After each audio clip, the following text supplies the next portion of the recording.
Ito yung mga ibabalot na pangregalo sa mga dadalo sa babang luksa ni Papa.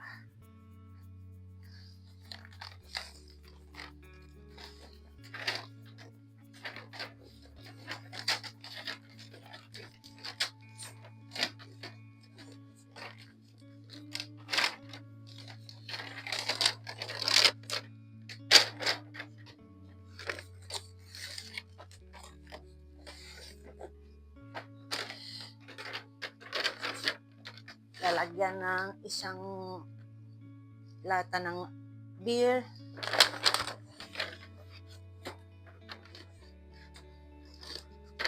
Saka lalagyan ng isang inumin na green tea.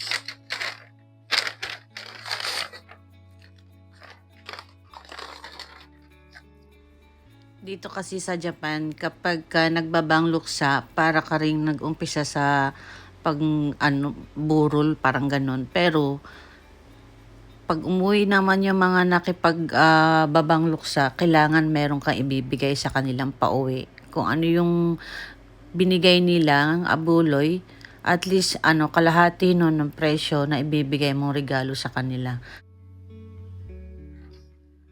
Ayan, tapos na. Nakatapos na ng aking mga binalot. Lalagay ko ito dito. Yung iba malalaki. Ito na yun siya.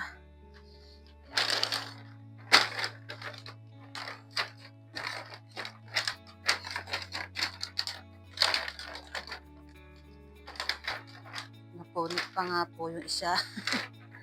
Dahil hindi nagkasya. Yan, ganyan lang siya.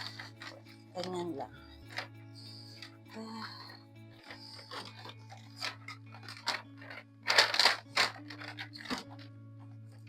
Ito na, ang ating finished product. Hay!